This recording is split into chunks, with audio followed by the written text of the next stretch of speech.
विकसित कृषि संकल्प अभियान के तहत मंगलवार को बरमकेला के करनपाली गांव में शिविर का आयोजन किया गया।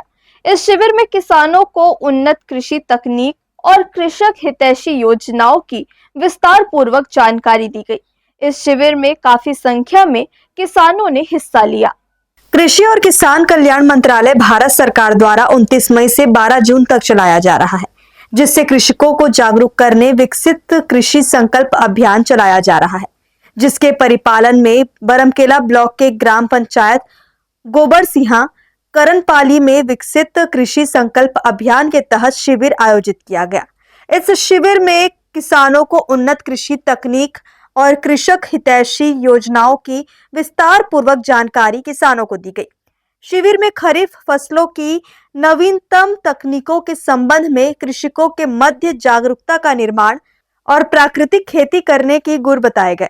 साथ ही किसानों को संपन्न बनाने की दिशा में किसान कल्याण तथा कृषि वैज्ञानिकों, कृषि उद्यानिकी, पशुपालन और मछली पालन विभाग के सहभागिता से अभियान को क्रियान्वित किया जा रहा है।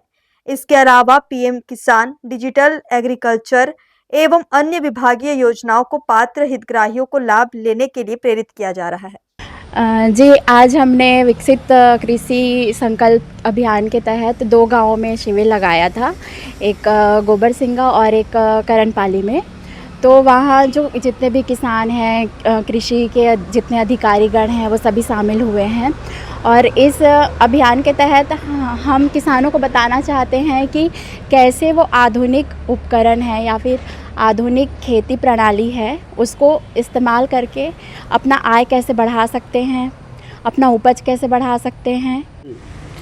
आज विकासखंड बरमकेला के ग्राम गोबरसिंघा और करनपाली में विकसित कृषि संकल्प अभियान के तहत शिविर रखा गया था, जिसमें कृषि विभाग द्वारा किसानों को यूरिया खाद, डीएपी खाद की जगह में सिंगल सुपर फास्फेट और यूरिया खाद इस्तेमाल करने के बारे में बताया गया। उसके साथ ही साथ धान फसल की जगह में दलहन तिलहन फसल को उच्च ज़मीन में लेने के लिए किसानों को सलाह दिया गया।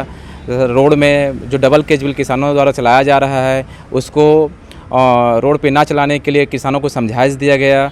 इसके साथ ही साथ कृषि विभाग के विभिन्न योजनाओं के बारे में किसानों को विस्तार रूप से बताया गया।